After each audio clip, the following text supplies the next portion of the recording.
everyone, my name is Jen and this is going to be discussion number 7. I chose to do the skull along with the 8 cranial bones that are in our skull along with the bone markings. So although there are 8 cranial bones in the skull, there's not actually 8 different parts. So 2 consist of 2 parts. The easiest way to look at it is by coloring it in different coatings. So I remember by memorizing the first 2 that contain 2, which is going to be this purple part here. And another thing to keep in mind is different angles are going to show different parts of it, the skull.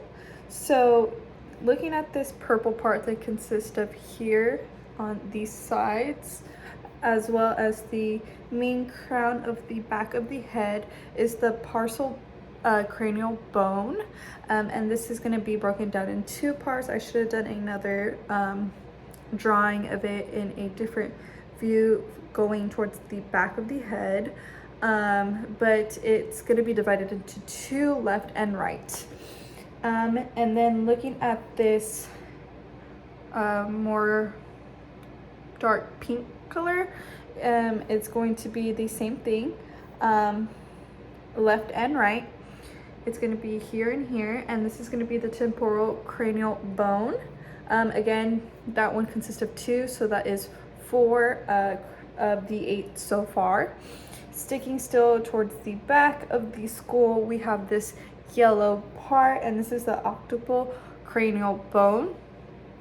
And then the most simple one, in my opinion, is going to be the frontal bone, which is smack down center of our forehead. You can see it in blue. And then going down, another thing too is some of the cranial bones are deep into the skull.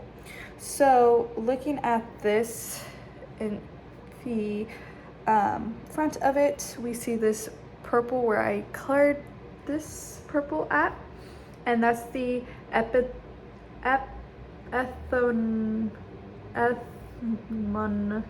cranial bone, ethmoid cranial bone.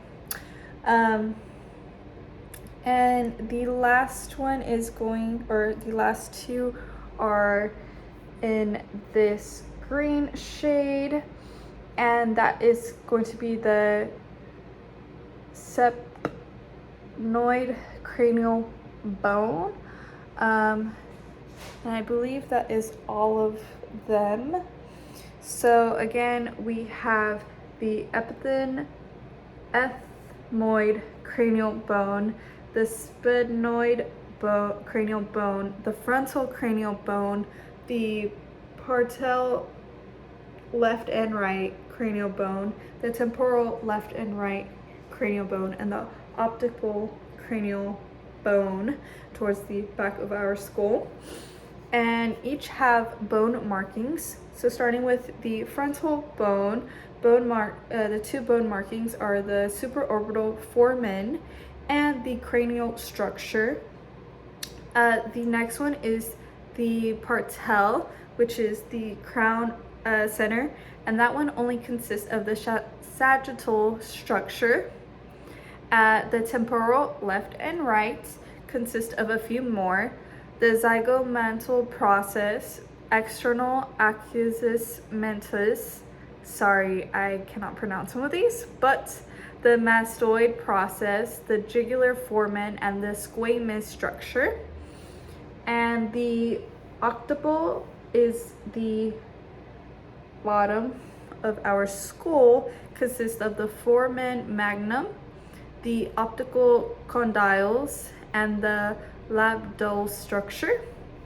And then the side of our skull here is the sphenoid cranial structure, and this one has the stella turcica, the foramen rotundum, the foramen ovale, the foramen cerum and the foramen spinosum.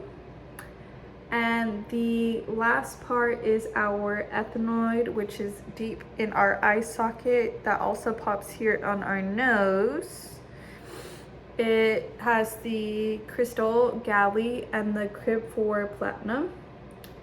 And those are all the bone structures, as well as the axle and the region, which is the skull, the cranium. So again, this is what my drawing looks like, and everything is easier when it's color coded to show the different parts of it.